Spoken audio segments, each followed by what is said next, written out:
अच्छा, हमारी किशोरी जी का भाव पता कैसा है? ठाकुर जी सामने होते हैं तो उनको घास भी नहीं डालती हैं, लेकिन जब ठाकुर जी कहीं दूर चले जाएं फिर उनकी महिमा मंडन ऐसा करती हैं। किशोरी जी के सन्मुख ठाकुर जी होते हैं तो किशोरी जी ऐसा बर्ताव, वैसे तो बड़ी सहज है, बड़ी सरल है हमारी श्री जी, पर ये ललता विशाखा करवाती हैं जबरदस्ती श्री जी से। तो किशोरी जी जब सामने ठाकुर जी होते हैं ना तो ऐसे, जैसे ठाकुर जी कभी पूछेंगे मैं कैसा लग रहा हूं, आहा, सूरदास जी कहते हैं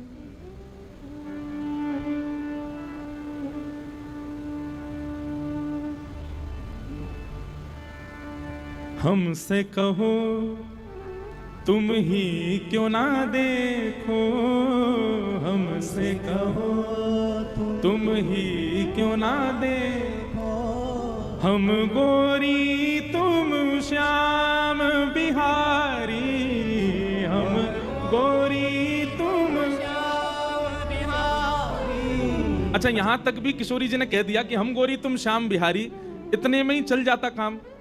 लेकिन ये ललता विशाखा बड़ी चतुर हैं, श्री जी से कहें अभी आनंद ना आयो, ऐसा कुछ बोलो कि रूठ के बैठ जाए, मुंह फुला के बैठ जाए गुलाब जामुन से, ऐसा कुछ बोलो। तब श्री जी अगली पंक्ति क्या कहती हैं? और सुनो श्याम सुंदर, आप पूछ ही रहे हो कि आप लग कैसे रहे हो, तो और सुनो। बोले नहीं नहीं, मैंने सुन लियो कि आप गोरी हैं, मैं श्याम हूं, बस इतना ही बहुत है। बोले नहीं नहीं, सुनो तो।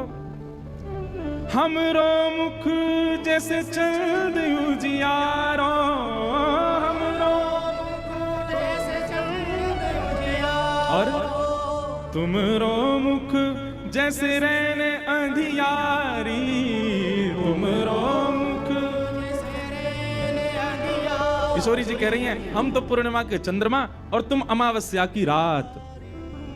सोई महाराज ठाकुर जी को मुंह फूल गो। तो श्री जी जब सामने होते हैं ना ठाकुर जी, तब तो ऐसा बर्ताव करती हैं, लेकिन जब ठाकुर जी कहीं चले जाते हैं तो प्रेम का ये स्वरूप होता है। प्रेमी जब सन्मुख हो तो उसकी ज्यादा प्रशंसा नहीं होती। पत्नी अच्छा भोजन बनाए और पति से वो उसकी प्रतीक्षा ही रहती है कि परोस दें, और वो बस खड़ी रहती है कि ये भोजन पाए तो कुछ बोले, वो सुनने के लिए ही खड़ी रहती है। लेकिन पति का स्वरूप क्या है, उसको अच्छा लगता है लेकिन फिर भी वो ज्यादा प्रशंसा नहीं करता, इसमें नींबू कम है, तुम यार मिर्च बहुत डालते हो, कम डाला करो, ये कर मुंह फुला के चली जाएगी। ये प्रेम का ही तो स्वरूप है। आप कहोगे आपको कैसे पता, आपका तो हुआ नहीं, हमारा नहीं हुआ, पर हम जितनों के बीच रहते हैं सबका हो रखा है, तो इसलिए अनुभव होता रहता है हमको। और सबसे बड़ी बात भैया, हम तो शामा शाम की लीला सुनते रहे, पढ़ते रहे, वहां में अनुभव हो गए। तो प्रेम का स्वरूप होता है, प्रेमी सन्मुख हो तो ज्यादा प्रशंसा नहीं होती। ठाकुर जी जब दूर चले जाते हैं तब श्री जी कहती हैं सब सखियों से, अगली बार विधाता मैं बनाऊंगी। तो ललिता विशाखा कहती हैं क्यों, देखे ना कैसे लग रहे श्याम सुंदर, कितने प्यारे लग रहे। विशाखा जी बोली जब सामने हूं मैं तो ऐसी बुराई करो, और पीछे चले जाएं तो ऐसे इतनी बोले ना, सामने कहूं ना हूं, ज्यादा इतरामिल लगेंगे फिर। या हमारे पीछे से ही कह रही हूं, अगली बार विधाता मैं बनाऊंगी और वह विधाता को नियम समझा दूंगी, रोम रोम प्रति नैन बनाऊं। सब सखी बोली आहा, रोम रोम से ठाकुर जी दिखेंगे। किशोरी जी बोली इतना ही नहीं, एक नियम और बनवाऊंगी। बोले कहा, एक टक रहे पलक ना बनाऊं। बोले रोम रोम में नेत्र प्रकट करवाऊंगी और वे नेत्र भी बिना पलक वाले होंगे, ताकि श्याम सुंदर सामने आए तो हमारे नेत्र कभी झपके ही नहीं। आहा, सब सखियां जय जयकार करने लगी श्री जी की, श्यामा जी की। तब होंगे पूर्ण मनोरथ हमारे काम। श्री जी का ये पद है, तब हमारे मनोरथ पूरे होंगे जब रोम रोम से ठाकुर जी को हम निहार लेंगे। ऐसा प्रेम तो जिनको विरह है जीवन में, और विरह भी वृंदावन का, विरह भी श्री जी का, विरह भी ठाकुर जी का, आप भाग्यशाली हो। हम व्यास रूप में हैं इसलिए कुछ कह नहीं पाते, पर जब आपके नेत्रों में अश्रुबिंद ठाकुर जी के लिए देखते हैं ना, सही में इच्छा होती है आपको प्रणाम करें, क्योंकि आप बहुत भाग्यशाली हैं कि श्री जी की याद आती है, ठाकुर जी का स्मरण होता है, और उनके स्मरण में आपके नेत्र सजल होते हैं। व्यक्ति के शरीर में सबसे बहुमूल्य यदि कुछ है तो वो है अश्रुबिंद, सबसे बहुमूल्य है। और वो यदि आप ठाकुर जी के लिए प्रस्तुत करते हैं तो आप सबसे बहुमूल्य वस्तु ठाकुर जी को दे रहे हैं। लेकिन हमारी एक प्रार्थना सुनो, रुदन सबके सन्मुख नहीं होना चाहिए, और विशेष रूप से ठाकुर जी के सामने तो बिल्कुल ही नहीं होना चाहिए। रुदन तो एकांत में होना चाहिए। ठाकुर जी की कथा चल रही है, लीला हम सुना रहे हैं, आप वृंदावन में राधा वल्लभ जी को देख रहे हो, तो इन स्थितियों में अश्रु प्रकट होना ये सामान्य बात है, हो ही जाएगा। कथा कई बार ऐसी होती है कि अत्यंत घोर नास्तिक व्यक्ति भी रोने लग जाता है कथा में बैठा बैठा, वो भाव एक अलग विषय है, परंतु नेत्रों के अश्रु एकांत में प्रकट हों, वो गोपनीय वस्तु है, वो सबको दिखाने के लिए नहीं है। क्यों? क्योंकि जब आप सब अब रुदन कर रहे हैं, आपके नेत्रों में अश्रु आ गए और किसी व्यक्ति ने आपका अगर उपहास किया तो आपके भाव को ठेस पहुंचेगी, आपकी भक्ति में वो उसको नामापराध कहते हैं। नामापराध में एक अपराध यह भी है कि उस व्यक्ति के सामने अपने भाव प्रकट करना जिस व्यक्ति को ठाकुर जी से दूर दूर तक कोई संबंध नहीं है। इसलिए अश्रुबिंद आप रोक ना पाओ तो विषय अलग है, परंतु फिर भी प्रयास करो कि कथा में, ठाकुर जी के सामने, वृंदावन में राधा वल्लभ राधा रमण जी के सामने तो प्रसन्न मुद्रा में जाओ, प्रसन्न भाव में जाओ। जब वहां से निकल के कक्ष में आ जाओ तब एकांत में रुदन करो। एकांत में रुदन होगा ना तो काऊ दिना आंसू पहुंचे ठाकुर जी आ जाएंगे एकांत में, सबके सामने नहीं। भगवान स्वराट हैं, भले ही उनकी कांति श्याम वर्ण की है, भले ही ठाकुर जी सांवले हैं, पर ऐसा नहीं है कि अंधेरा हो जाए तो ठाकुर जी गायब ही हो जाएंगे। उनकी कांति में से प्रकाश प्रकट होता है। कितनी लीलाओं में इस बात को प्रमाणित किया गया है कि ठाकुर जी भले ही श्याम वर्ण के, पर जब कभी भी अमावस्या की रात्रि होती है, रात्रि में ठाकुर जी विचरण करते हैं तो ऐसा नहीं ठाकुर जी अंतर ध्यान रहते हैं, दिखाई नहीं देते हो, इतने कार्य भी नहीं है। उनकी कांति जो है वो अद्भुत है। स्वराट यहां पर वर्णन है। ठाकुर जी जब चलते हैं ना तो पता कैसे लगता है? ऐसा लगता है नीली मणि घूम रही हो, नील मणि घूम रही हो। एक अद्भुत कांति प्रकट होती है ठाकुर जी के श्री अंग से। चार्थे स्वविज्ञ स्वराट और तेने ब्रह्म हृदय आदि कवये, जो ब्रह्मा आदि देवताओं को भी निर्णयात्मक बुद्धि से निर्णय प्रदान करते हैं कि तुमको ये करना है, तुमको ये करना है, तुमको, सब देवताओं के ऊपर जो अधिपति बनकर के बैठे हैं। तेने ब्रह्म हृदय आदि कवये मुह्यन्ति यत् सूरयः, बड़े बड़े देवताओं को भी जो अपने ऊपर मोहित कर लेते हैं, अपनी भ्रगुटी पर, अपनी चाल पर, अपनी मंद मुस्कान पर जो आकृष्ट कर लेते हैं। अग्नि, जल, वायु, आकाश, ये जिनके वश में है, पृथ्वी, पंच तत्व जिनके वश में है, वे जब चाहें तब इस पृथ्वी को एक एक क्षण में नष्ट कर सकते हैं। या तो जल निमग्न कर दें, या अग्नि निमग्न कर दें, या भूचाल ला करके सब ध्वस्त कर दें। अब देखो, अब इस श्लोक की हमने नेक्स्ट सी व्याख्या करी तो भगवान का रूप ही बदल गया। कैसे हैं? बोले जिनकी भ्रगुटी टेढ़ी करने पर भूचाल आ जाता है, जिनके पैरों के नीचे ब्रह्मा आदि देवता हाथ जोड़ करके खड़े रहते हैं, जिनकी चाल पर, ढाल पर देवता मोहित होते रहते हैं, ऐसे श्री कृष्ण को प्रणाम करते हैं। परंतु यही श्री कृष्ण जब वृंदावन में आ जाते हैं तो रूप बदल जाता है। हमारे ब्रज में गाते हैं, क्या गाते हैं? विष्णु अवतार विश्व पोषण करण, विष्णु अवतार विश्व पोषण करण। विष्णु का अवतार किस लिए हुआ? बोले विश्व का पोषण करने के लिए। पर सोई कर चोरी यहाँ अहीर घरन, हाँ सोई कर चोरी यहाँ अहीर घरन। कैसे? निज प्रभुता विसार, निज प्रभुता विसार, निज प्रभुता विसार, प्रभुता विसार। हाँ भैया, प्रेम ने दिया कि सदा उल्टी बहे धार, कौन पावे आपको पार। प्रेम ने दिया कि सदा उल्टी बहे धार, अरे कौन पावे आपको पार।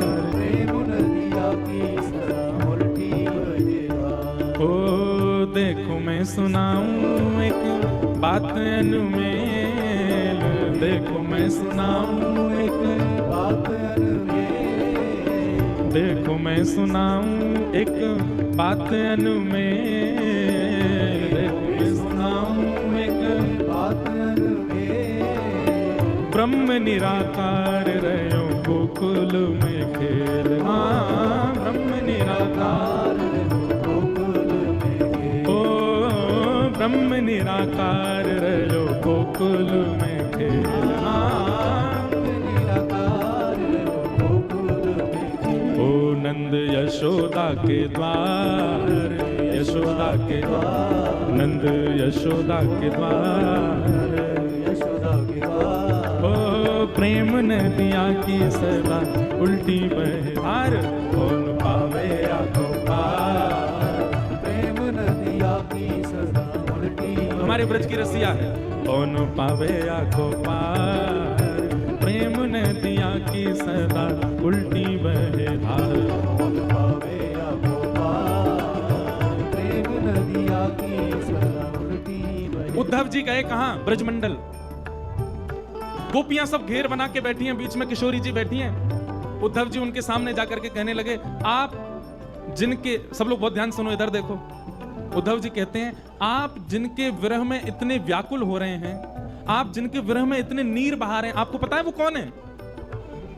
गोपी बोली, हमें तो पता है, लेकिन तू बता, तो कहां पता है कौन है वो? बोले, वो निर्गुण निराकार परब्रह्म है, उनका कोई गुण नहीं है, उनका कोई आकार नहीं है, वो जगत नियंता जगदाधार हैं, तीनों लोकों के स्वामी हैं, वो साक्षात परब्रह्म भगवान हैं। आप उनके रूप को समझिए। खंबायु अग्निम सलिलम महिम च ज्योतिम से सत्वानि दृशो द्रुमादीन यत सरित समुद्राम हरे शरीरम यत किंच भूतम प्रणमेत अनन्यम। उद्धव जी महाराज ले अपनी वेदों की ऋचाओं को खोल खोल करके गोपियों के सामने धर रहे हैं। आप जिस परब्रह्म को याद कर करके इतनी व्याकुल हो रही हैं, वो किसी का नहीं है। क्यों? क्योंकि वो किसी का हो ही नहीं सकता, वो निर्गुण निराकार ब्रह्म है।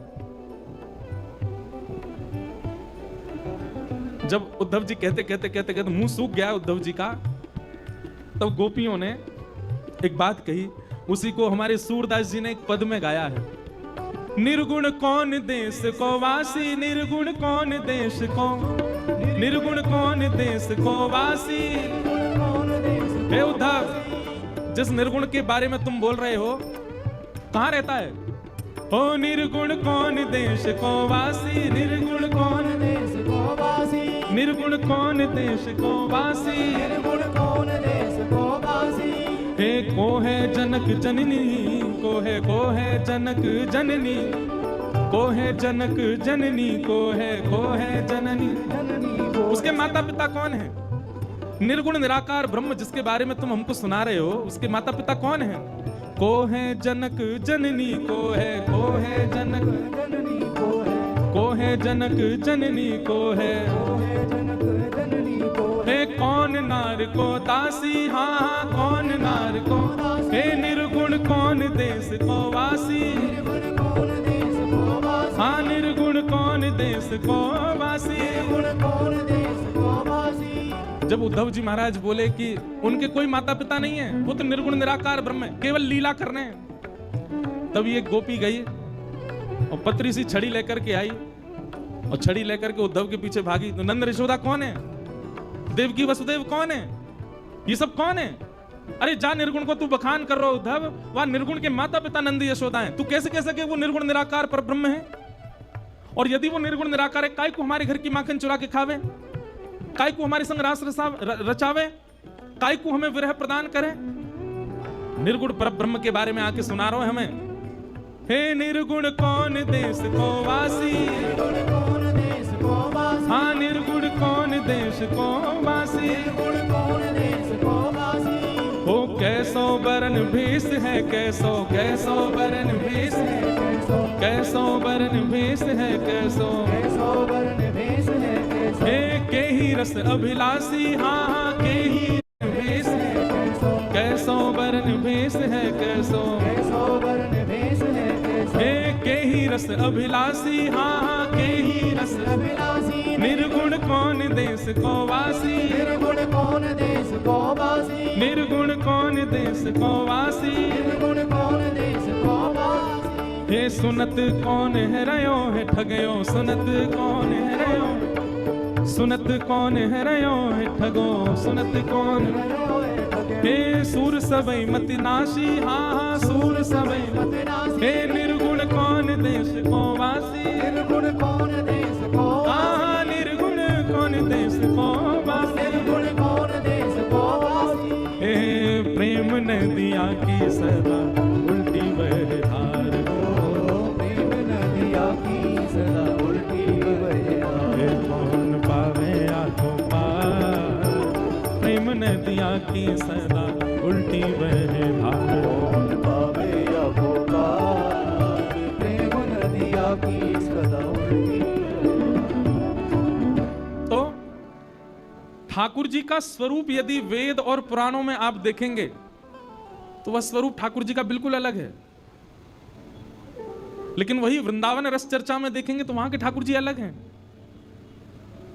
रसखान कहते हैं ब्रह्म में ढूंढो पुराणन गायन, ना ही बतायो लोग लुगायन। मैंने सब जगह पर ब्रह्म को ढूंढा, मुझे वो नहीं मिले। तभी मिल गए। बोले कहां मिले? देखो दिरो एक कुंज कुटीर में रयो पलोटत राधिका पायन।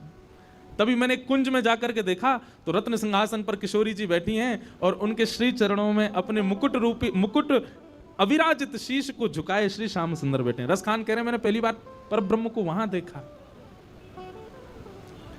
तो वृंदावन रस प्रकट ही इसीलिए किया गया कि वेद वर्णित जो श्याम सुंदर हैं, वेद वर्णित जो परमात्मा का स्वरूप है, उसको आप नहीं समझ पाओगे, उसको आप नहीं जान पाओगे।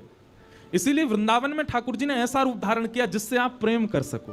और एक बात हमारी सुनिएगा बहुत ध्यानपूर्वक, आपके मन में बहुत श्रद्धा उमड़ रही हो तो कहीं और जाओ, आपके मन में बहुत भावना उमड़ रही हो तो कहीं और जाओ, आपके मन में बहुत पुण्य की कामना उमड़ रही है तो भी कहीं और जाओ, आपके मन में प्रेम उमड़ रहा हो तभी वृंदावन आओ। वृंदावन में ना तो आपको पुण्य के लिए आना चाहिए, वृंदावन का आप जितना बखान सुनोगे, जितनी महिमा सुनोगे, जितनी प्रशंसा सुनोगे, पहुंच करके उससे 100 गुना ज्यादा है। वृंदावन का विपरीत है। जब वे वजह वृंदावन को याद करके स्वयं भगवान बताते हैं, जैसे ठाकुर जी का रूप स्वरूप महिमा कथा में हम बताते हैं, ऐसे ठाकुर जी अपने भक्त का लक्षण बताते हैं। क्या कहते हैं? वाग गदगदा द्रवते यस्य चित्तम् रुदत्य भिक्षणं हसति क्वचित् विलज्ज उद्गायत नृत्यते च मद्भक्ति युक्तो भुवनं पुनातु। ठाकुर जी कहते हैं, बोले बैठे बैठे मेरी कथा सुनते सुनते जिसका कंठ भर आता हो, मेरे भक्त के लक्षण क्या भगवान बता रहे हैं, मेरी कथा सुनते सुनते जिसका गला भर आता हो, नेत्रों से अविरल अश्रुधार गिरने लग जाती हो, और अश्रुधार गिरते गिरते गला भरे भरे तभी मेरी कोई मधुर लीला सुन के रुदन करते करते हंसने लग जाता हो, और वही लीला सुनते सुनते चरम स्थिति में आकर के भुजा उठा करके उन्माद नृत्य करता हो, कभी हंसने लग जाए कभी रोने लग जाए, भुजा उठा करके बिना चिंता किए कौन क्या कहेगा मेरे संकीर्तन में नृत्य करने लग जाए। भगवान कहते हैं मद भक्ति युक्त, वो मेरा भक्त है, जिसके नेत्र से बिना किसी कारण के बस मेरी याद में अश्रु आ जाते हों, वो मेरा भक्त है। तो ठाकुर जी स्पर्श करेंगे तो निश्चित है कि अश्रु आने हैं, तो भगवान का आगमन होता है तो ही ऐसा होता है पंडाल में। तो हम क्या बता रहे थे कि जिस प्रकार आप विदेश की बहुत प्रशंसा सुनते हैं, पर जब आप वहां जाएंगे तो आपको अनुभव होगा कि जो सुना था वैसा कुछ भी नहीं है, बिल्कुल विपरीत है। ठीक वैसे ही देवलोक में पृथ्वी की बहुत महिमा गाई जाती है। ये देवता आपस में बैठे बैठे हम आप सबकी बड़ी महिमा गाते हैं, बोले इंसान कितने भाग्यशाली, इनको दर्शन करने के लिए बद्रीनाथ, केदारनाथ, वृंदावन, श्रीनाथ द्वारा दक्षिण में चले जाओ, तिरुपति बालाजी, वैष्णो देवी उत्तर भारत में, अमरनाथ, कितने सारे दर्शन के स्थान हैं ये, जब जहां चाहे जा सकते हैं, जब चाहे कथा सुन सकते हैं, जब चाहे अपने गुरुदेव के स्थान पर जा सकते हैं। इनके लिए कितने सौभाग्य की बात है, क्योंकि देवता सब जगह नहीं जा सकते, देवताओं के लिए प्रतिबंध है सब जगह जाना। नारद जी महाराज ने सोचा इतनी पृथ्वी की महिमा है तो मैं देख के तो आऊं पृथ्वी है कैसी, लेकिन नारद जी कहते हैं मैं पृथ्वी पर आया और पृथ्वी आकर के मैं सब जगह घूमा, पर जैसा मैंने सुना था वैसा मुझे कुछ नहीं मिला। आज आप पृथ्वी पर मानवों की जिस स्थिति को देखते हो, 5000 वर्ष पहले नारद जी ने वो सब लिखा है यहां पर। नारद जी कहते हैं पृथ्वी कैसी है, बोले सत्यम नास्ति तप शौचम दया दानम न विद्यते उदर भरिणो जीवा बकार कूट भाषिण। बहुत सावधानी से सुनो, नारद जी कह रहे हैं पृथ्वी कैसी है, बोले सत्यम नास्ति, सत्य नहीं बोलते यहां के लोग। बंधुओं आप यदि काउंट करें अपना हर दिन, आप महीने के 30 दिन काउंट कीजिए कि मैंने ऐसा कौन सा दिन निकाला जिस दिन मैंने झूठ ही नहीं बोला हो। मुश्किल से 4 या 5 दिन निकल करके आएंगे 30 में से। हर दिन हम झूठ बोलते हैं, हर दिन असत्य भाषण करते हैं, और असत्य के भी बहुत रूप हैं। किसी से बोलना ही असत्य नहीं होता, हम स्वयं के साथ भी जब असत्यता करते हैं, अपने साथ भी अपने आप को जबरदस्ती धकेल रहे हैं संसार के विषय में, यह भी तो असत्य है। हम हर दिन असत्य बोलते हैं, तो सत्यम नास्ति, नारद जी कह रहे हैं यहां के लोग सच बोलते ही नहीं है। दूसरा नारद जी ने क्या देखा पृथ्वी पर, बोले तपह नास्ति, भजन नहीं करते हैं। क्या करते हैं, बोले दिखावा, आडंबर। जितने भी भक्ति पथिक यहां बैठे, एक बात हमारी बहुत ध्यान से सुनिए, जिस दिन आपके भजन में आडंबर आ गया उसी दिन ठाकुर जी दूर हो जाएंगे। आपने एक बार भी यह विचार कर लिया कि मैं ऐसा करूं जिससे 4 लोगों को दिखे कि ओहो ये तो बड़ा भक्त है, उसी दिन ठाकुर जी दूरी बना लेते हैं। ये आडंबर है। कभी भी इस भावना से कुछ नहीं करना है। ना कथा इस भावना से व्यास को करनी चाहिए, ना सेवा इस भावना से सेवार्थी को करनी चाहिए, ना नाम जप इस भावना से नाम जापक को करना चाहिए। जैसे काउंटर भी कई लोग रखते हैं, बहुत ज्यादा काउंटिंग उसमें बढ़ जाती है, तो फिर संतों को दिखा भी देते थे महाराज जी 35,000 नाम हो गए सुबह से अभी तक। क्यों? आपकी भक्ति में जिस दिन प्रदर्शन आ जाएगा ठाकुर जी उसी दिन कोसों दूर चले जाएंगे। इसलिए प्रदर्शन नहीं, दर्शन में रहो। एक बात सदैव याद रखना, धन और विद्या जितनी बांटोगे उतनी बढ़ेगी। प्रेम और भजन जितना छुपाओगे उतना बढ़ेगा। विद्या का यदि आपने विस्तारीकरण नहीं किया, बांटा नहीं, तो विद्या आपकी खराब हो जाएगी। ऐसी धन, बहुत धन हो जाए और आप उसको जमा करते जाओ, कहीं दो मत, तो धन भी खराब हो जाएगा। कैसे खराब होगा? आपके परिवार की मति बिगाड़ देगा, वो गलत जगह पर उसको खर्च करने लग जाएंगे। प्रेम और भजन ये भी छुपा के करना चाहिए। प्रेम का ढिंडोरा पीट दिया, निश्चित है कि प्रेम आपका नष्ट हो जाएगा। ऐसी भजन यदि आपने दिखा दिया कि आप क्या करते हैं, कितना करते हैं, कैसे करते हैं, तो आपका भजन भी नष्ट हो जाएगा। इसलिए इन दो चीजों को गुप्त रखना है, प्रेम और भजन। नारद जी महाराज कहते हैं सत्य नहीं बोलते संसार के लोग, तप नहीं करते। बोले भजन तो गोपनीय रूप से होता है, यहां तो दिखावा करते हैं लोग। तपः नास्ति शौचम नास्ति, बोले पवित्रता केवल दिखावे की है। नहा लेते हैं 2 बार दिन में, लेकिन पवित्र नहीं है। हम लोग स्वच्छ तो रहते हैं, हम लोग सुंदर तो रहते हैं, पर पवित्रता नहीं है। पवित्रता बाह्य नहीं होती, भीतर की होती है। पवित्र नहीं है। तपः नास्ति शौचम नास्ति तपः नास्ति, और क्या कह रहे हैं? बोले दया नास्ति, दया भी नहीं है हम लोगों के अंदर। दया के नाम पर भी हम केवल दिखावा करते हैं। और फिर क्या कह रहे हैं? बोले दानम नास्ति, दान भी नहीं करना जानते हम। एक बात हमारी सुनिएगा, दान का स्वरूप शास्त्रों में बताया गया कि अगर आपने किसी को कुछ दिया और देने के बाद में अगर आपने किसी से जाकर के कहा ये तो मैंने दिया था, उसी समय आपका दान का पुण्य खत्म हो जाता है। किसी को प्रदान करने के बाद आप गा नहीं सकते कि ये मैंने दिया था। और दान का मतलब धन देना ही नहीं होता, दान का मतलब वस्त्र देना ही नहीं होता, दान का मतलब असहाय को उसकी जरूरतमंद वस्तु देना ही नहीं होता। दान के रूप में बहुत कुछ आता है। कई बार ऐसा देखा गया कि किसी व्यक्ति की सहायता से कोई व्यक्ति बहुत श्रेष्ठ बन गया। अब वो श्रेष्ठ बन गया तो वो नीचे खड़ा खड़ा सबको बोलता है मैंने ही तो बनाया इसको, मेरे ही भजन से, मेरे ही बल से, मेरे मुझसे पैसे मांग के ले गया था, आज देखो इतना बड़ा आदमी बन गया। आप नहीं कह सकते इस बात को। आपसे वस्तु जैसे ही किसी के पास जाती है, अगर वो दान का स्वरूप है तो आप उसको अपना कभी नहीं बता सकते। आपने जिस दिन उसको अपना बताया उसी दिन आपका पुण्य नष्ट हो जाता है, क्षीण हो जाता है। तो दानम नास्ति, हमारा तो काम ही है कि जब तक फोटोग्राफर नहीं होता तब तक दान ही नहीं करते। जब तक कहीं बता ना दें, सोशल मीडिया अपडेट ना कर दें, तब तक दान नहीं होता। थोड़ा गोपनीय रखो अपने आप को, दानम नास्ति। और फिर क्या कह रहे हैं? बोले केवल एक ही चीज के लिए हम सब लोग भाग रहे हैं। बोले क्या? उदर भरिणो जीवा, हमारा एक ही उद्देश्य है। बोले क्या? ऐसा कुछ करना है जिससे हमको भोजन मिल सके। उदर भरने की शिक्षा ही हम पा रहे हैं, उदर भरने के लिए ही मेहनत कर रहे हैं, उदर भरने के लिए पूरा दुनिया भाग रही है। अंत तो गत्वा, हमारी गति क्या है? बोले कुछ मिलना चाहिए, पेट में जाना चाहिए, बस इसी के लिए ही कर रहे हैं। आप ऐसा नहीं कह रहा हूं कि मैं इसके लिए नहीं जीना है, पर हमारा उद्देश्य केवल यही है। कई लोगों को तो इतनी भूख लगती है, वो बात बात पर केवल उनको यही चिंता है कि खाना क्या है।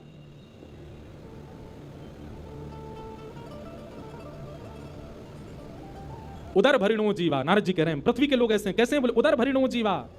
और फिर कैसे? बोले बरा का कूट भाषण, केवल दिखावे में अच्छा बोलते हैं, अंदर से सामने वाले का बुराई चाह रहे हैं। बस दिखावे में बोल रहे हैं कि आप अच्छे रहो, आपका ये काम बने, आपकी बिटिया बढ़िया रहे, आपके पुत्र बढ़िया रहे, पर भीतर से सब आपका अनिति चाहते हैं। और नारद जी ने बहुत कुछ वर्णन किया। और क्या कहते हैं? बोले पाखंड निरता संतो विरक्ता सपरिग्रह, तरुणी प्रभुता के शाल को बुद्धिदायक। देखो, सत्य कड़वा होता है और कई लोगों को अच्छा भी नहीं लगता, पर यह सत्य है। हमको सत्य बोलना होता है तो मंच से ही बोल देते हैं। यहां सब सार्वजनिक सुन लेते हैं ना लोग, अब एकांत में कोई मिले तब नहीं बोलता मैं। क्या बात कह रहे हैं? तो कहते हैं पाखंड निरता संतो, बोले साधु संत सन्यासी विरक्त, ये भी संत इसलिए बने ताकि उसके रूप में आके पाखंड कर सकें। सबके लिए ऐसी बात नहीं कही जा रही है, पर अधिकतर परसेंटेज ज्यादा उन लोगों की है जिन्होंने भेष धारण किया है केवल। वास्तविक में वो संत नहीं है, वास्तविक में उनके मन में भाव नहीं है। और विरक्ता सा परिग्रह है, तो विरक्त, सब चीज से छूटे हुए, पर कहीं ना कहीं उनके मन में भी परिग्रह की इच्छा होती है, परिवार बसाने की इच्छा होती है। और क्या कह रहे हैं? बोले तरुणी प्रभुता गे है। घर में किसकी चलती है? बोले पत्नी की चलती है। तरुणी प्रभुता गे है। माता पिता नहीं, बड़े बुजुर्ग नहीं, पर विवाह हो जाए तो पत्नी ही सर्वस्व है। तरुणी प्रभुता गे है शाल को बुद्धिदायक। बड़े भैया की बात नहीं मानेंगे, छोटे भाई की बात नहीं मानेंगे, पर साले साहब यदि कुछ कह दें तो वो हमारे लिए सिरोधार्य है। शाल को बुद्धिदायक। नारद जी ने इस प्रकार अब बहुत सारी बातें यहां बताई हैं, सबके बारे में सत्य बता दिया। बोले विवाह नहीं होता है, कन्या विक्रय होता है, वर विक्रय होता है। बेटा को इसलिए नहीं पढ़ा रहे हैं कि तू पढ़ लिख के विद्वान बन, इसलिए पढ़ा रहे हैं तो पढ़ लिख के अच्छा बनेगा तो विवाह में हम इतनी मांग कर सकते हैं। ये सब नारद जी पहले ही बता रहे हैं। नारद जी कहते हैं पृथ्वी पर घूम करके मेरा मन बहुत अशांत हो गया, यहां के लोग तो बड़े विचित्र हैं। तभी नारद जी कहते हैं बाकी सब बात छोड़िए, सब जगह भ्रमण करता करता करता जैसे ही मैं वृंदावन गया, वृंदावन में मैंने एक आश्चर्य देखा। क्या? बोले एक युवती, एक परम सुंदरी कन्या यमुना जी के तट पर बैठी है और उसकी गोद में दो वृद्ध लेटे हैं। उस कन्या से मैंने जब पूछा कि तुम कौन हो, तो उसने अपना परिचय दिया कि मैं भक्ति हूं, और मेरी गोद में जो ये दो वृद्ध हैं ये दोनों ज्ञान और वैराग्य, ये मेरे पुत्र हैं। मैंने उसको पूछा तुम युवा हो और तुम्हारे पुत्र वृद्ध, ये कैसे हो सकता है? तब उसने बताया, बोले संसार के लोग भक्ति करते हैं पर ज्ञान और वैराग्य शून्य रहते हैं। भैया हमारी प्रार्थना है केवल भक्ति मार्ग में आ जाना अच्छी बात है, पर भक्ति के दो पुत्र हैं ज्ञान और वैराग्य, उनके बिना यदि आप भक्ति मार्ग में जाओगे तो आप कभी ना कभी फिसल सकते हो, कभी ना कभी रुकावट आ सकती है। और ज्ञान और वैराग्य इतने कठिन मार्ग नहीं है, ज्ञान और वैराग्य इतने बड़े कठिन नहीं है जितना आपको लगते हैं। ज्ञान का मतलब बहुत स्पष्ट है, सही और गलत की पहचान को ही ज्ञान कहते हैं। ज्ञान का मतलब बहुत नॉलेज ले लेना नहीं होता, बस सही और गलत क्या है इतना विवेक बुद्धि आ जाना, इसी को ज्ञान कहते हैं। और वैराग्य का मतलब सब छोड़ देना नहीं होता, वैराग्य का मतलब सबसे विरक्त हो जाना नहीं होता, वैराग्य का मतलब सबके बीच रहते हुए भी उसके प्रति आसक्ति ना होना, उसको वैराग्य कहते हैं। हम कथा वक्ता हैं, हम सब जगह जाते हैं, हर प्रकार के लोगों से मिलते हैं, हर प्रकार की वस्तु हर प्रकार का भोग हमारे सामने आता है, पर उसके प्रति इच्छा ना होना, इसी को वैराग्य कहते हैं। विदेश भी जाते हैं, सब जगह घूमते हैं, जो एक भोगी व्यक्ति संसारी व्यक्ति कर सकता है वो सब हमारे सामने भी प्रस्तुत होता है, पर सामने प्रस्तुत होते हुए भी उसको ना करना, यही वैराग्य। सूरदास जी की पंक्ति में हर कथा में गाता हूं, तजोरे मन हरि विमुखन को संग, जाके संग कुमति उपजत है, जाके संग कुमति उपजत है, पड़त भजन में भंग, हाँ पड़त भजन में भंग, तजोरे मन हरि विमुखन को संग, तजोरे हरि विमुखन को संग। उन सब भावों का, उन सब वस्तुओं का त्याग करना है जिनसे ठाकुर जी की भक्ति कम होती है। प्याज और लहसुन खाना पाप नहीं है, आपको नरक नहीं जाना पड़ेगा उसके बदले, पर अगर आपके चित्त में प्रेम भक्ति है और आप इन तामसी वस्तुओं का यदि बहुत सेवन करते हैं तो प्रेम लक्षणा भक्ति कम हो जाएगी। आपके मन में त्याग की स्थिति है, आप बहुत जल्दी डिटैच हो जाते हैं चीजों से, लेकिन आप तामसी वस्तुओं का सेवन करते हैं तो आपके डिटैचमेंट की जो स्थिति है वो नष्ट होती चली जाएगी। साधक स्थिति, भक्ति स्थिति हमारी कम होती है इन सब वस्तुओं के सेवन, इसलिए उसको मना किया गया। वो सब भाव वर्ज्य बताए गए हैं भक्ति मार्ग में जिनसे ठाकुर जी की प्रेम लक्षणा भक्ति कम होती हो। इसलिए उन्हीं भावों में हम पैंट पहन के क्यों नहीं करते कथा, हम टी शर्ट पहन के क्यों नहीं आते कथा में, बगलबंदी क्यों पहनते हैं, धोती ही क्यों पहनते हैं। ठाकुर जी की प्रसादी बनाने वाले को भी हम यही क्यों कह रहे हैं कि धोती पहन के बनाओ। हम आप लोगों से भी क्यों निवेदन कर रहे हैं कि कम से कम तिलक लगाओ, कंठी माला गले में धारण करो। ये वैष्णव वेश धारण करने से भी आपका संग सुधरता है, आपका मन सुधरता है, आपकी भावना शुद्ध होती है, तामसिकता से आप बचते हो, इसलिए बहुत जरूरी है ये सब। तो वैराग्य का मतलब सब छोड़ देना नहीं होता, वैराग्य का मतलब सबके बीच रहते हुए भी उसके प्रति आसक्ति ना होना, इसको वैराग्य कहते हैं। ये भक्ति के दो पुत्र हैं, ज्ञान और वैराग्य। जब तक ये चित्त में नहीं आएंगे भक्ति महारानी प्रसन्न नहीं रह सकती, इसलिए इन दोनों को चित्त में धारण करो। नारद जी महाराज ने देखा कि ज्ञान और वैराग्य दोनों वृद्ध हो गए, तो नारद जी महाराज ने प्रयास किया कि ज्ञान और वैराग्य को युवा कैसे किया जाए। संतों से पूछा लेकिन कोई भी इसका प्रमाणित उत्तर नहीं दे पाए। तब नारद जी महाराज आज सनत कुमारों से पूछते हैं कि भक्ति के पुत्र ज्ञान और वैराग्य युवा कैसे होंगे, कृपा करके मुझे बताओ।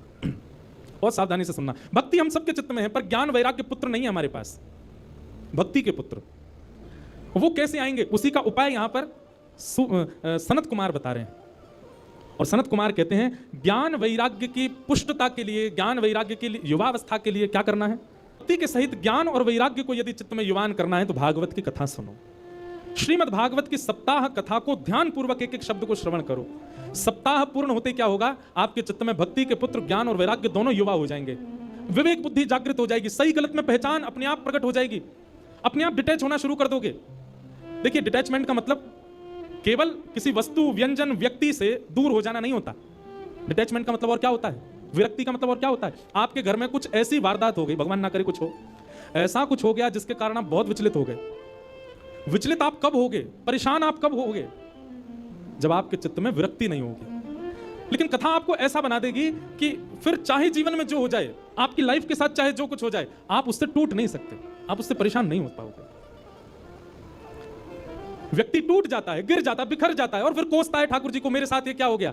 ये वही व्यक्ति करता है जो आध्यात्मिक नहीं है। लेकिन आध्यात्मिक व्यक्ति कभी टूटता नहीं, कभी बिखरता नहीं, कभी परेशान नहीं होता। वो अपनी जीवन में आने वाली परिस्थितियों से जूझना सीख जाता है और ये भागवती सिखाती है उसको। सुदामा जी महाराज के जीवन में नहीं आई थी, बहुत विषम परिस्थितियां आई। मीराबाई के जीवन में नहीं आई, बहुत विषम परिस्थितियां आई। अरे कहां तक कहें, जिस पति से विवाह हुआ मीराबाई का, बस वे ही एक सपोर्टर थे उनके ससुराल पक्ष में, और कोई सपोर्ट नहीं करता था मीराबाई को। वे भी कुछ महीनों बाद ही भगवत धाम चले गए। अकेली मीराबाई रह गई अपने परिवार में। लेकिन फिर भी कभी टूटी नहीं मीराबाई, अपने ठाकुर जी की भक्ति करती हैं। राणा ने, उनके देवर ने जब राजपाट संभाला मेवाड़ का, तो मीराबाई के लिए बोले कि ये बहुत चरणामृत पीती है, इसको विष पिला दो। विष भेज दिया, विष तक पान किया। ठाकुर जी को हरण करवाने के लिए ना जाने क्या क्या किया। मीराबाई के चरित्र पर, मीराबाई के उनके स्वभाव पर, उनके चरित्र पर उंगली उठाने के लिए मन चले लोगों तक को भेजा उनके कक्ष में। पर मीराबाई कभी टूटी नहीं, लड़ती रही, क्योंकि उनका विश्वास प्रगाढ़ है। उनकी भक्ति इतनी चित्त में जागृत हो चुकी है कि वो इन सब परिस्थितियों से परेशान नहीं होते। एक बात कहें, साधक की, भक्त की परेशानी ये नहीं होती कि मेरी जॉब नहीं लग रही है, या मेरे पैसे मैं इतने नहीं कमा पा रहा, बच्चे मेरी सुन नहीं रहे, या मेरे मन चाहे काम नहीं बन पा रहे। उसकी परेशानी का एक ही काम होता है, एक ही कारण होता है। क्या? वृंदावन जाने का मन हो रहा है, जा नहीं पा रहा। कथा सुनने का मन हो रहा है, मैं पहुंच नहीं पा रहा। सेवा करने की बहुत इच्छा हो रही है, पर ठाकुर जी सेवा करा नहीं रहे। उसकी यही पीड़ा रहती है। मीराबाई की पीड़ा ये नहीं है कि उनकी ननद, उनके देवर, उनकी सास, उनका पूरा परिवार उनका विपक्षी है। उनकी पीड़ा केवल यही है कि नाथ, मैं वृंदावन कब जाऊंगी, मैं आपके उस धाम का दर्शन कब करूंगी। कथा आपको ऐसा बना देती है कि फिर संसारी आने वाली पीड़ाएं आपको अनुभव नहीं होती हैं। आपकी पीड़ा का कारण केवल ठाकुर जी हो जाते हैं कि ठाकुर जी क्यों नहीं मिल रहे हैं। पीड़ा केवल यह है।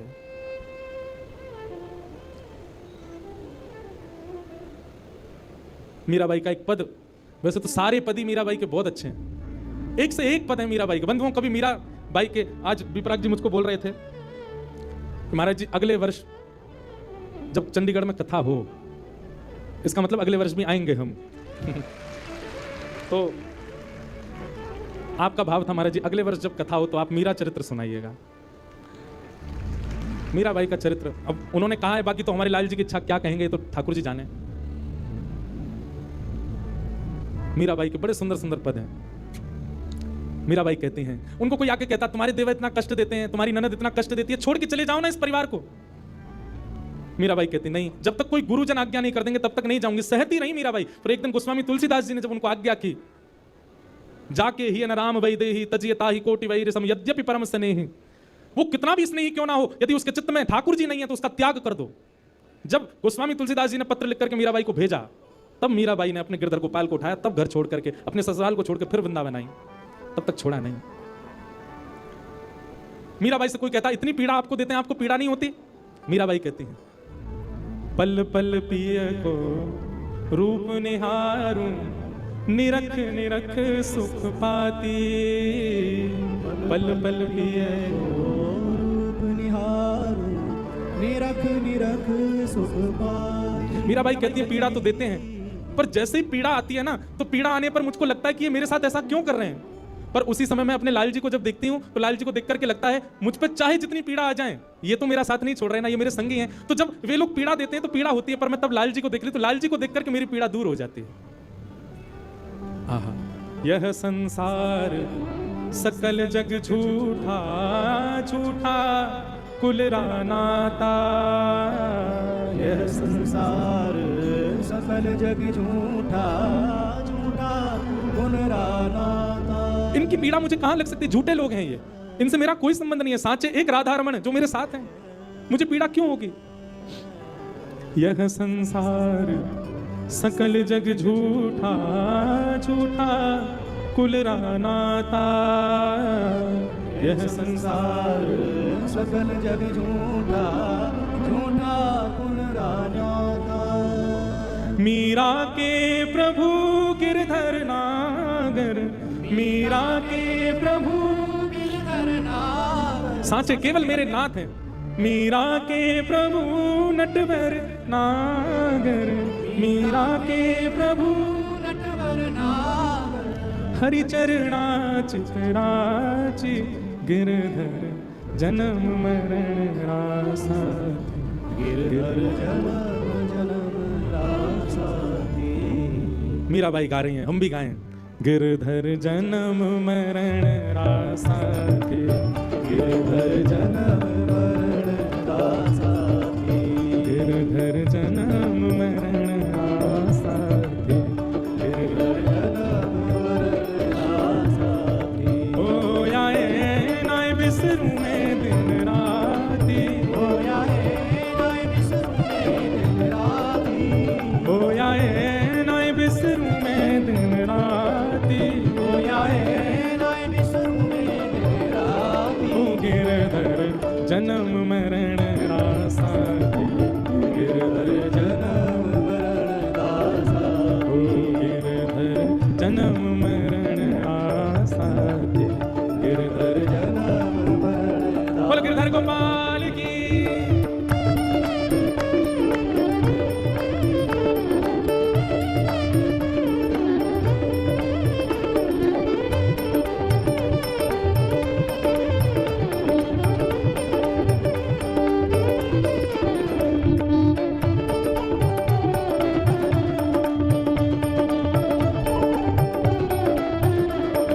ओ पल पल पिय को रूप निहारूं, निरख निरख सुख पाती। पल पल पिय ओ रूप निहारूं, निरख निरख सुख पाती। ओ पल पल पिय को रूप निहारूं, निरख निरख सुख पाती। पल पल पिय ओ रूप निहारूं, निरख निरख सुख पाती। दोय कर जोड़ा रज करूं छू, दोय कर जोड़ान करूं छू। दोय कर जोड़ा रज करूं छू, दोय कर जोड़ा जोड़ान करूं छू। सुन ली जो मारी बात। गिरधर जन्म मरण रासा थे, गिरधर जन्म मरण रासाती। हाँ, गिरधर जन्म मरण रासा थे। गिरधर जन्म मरण रासाती। ओ आए नाय बिसरू में दिन राती। आए नाय बिसरू में दिन राती। ओ आए नाय बिसरू में दिन राती। आए नाय बिसरू में दिन राती। गिरधर जन्म मरण रासा थे। गिरधर जन्म मरण रासाती। करताल बजा के गाओ, बोल वृंदावन बिहारी लाल की। श्री राधा रमण लाल की।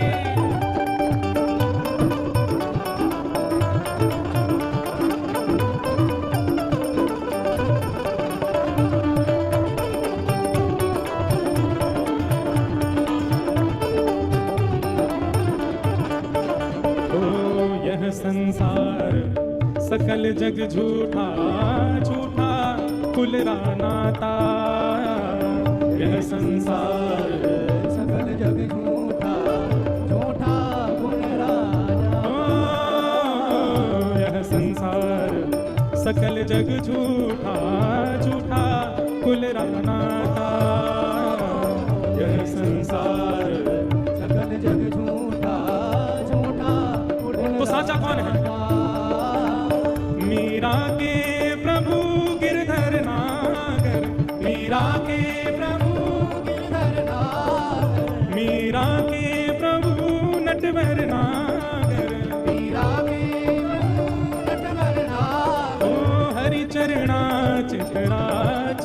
गिरधर जन्म मरण रासा दे, गिरधर जन्म मरण रासा दे, गिरधर जन्म मरण रासा दे।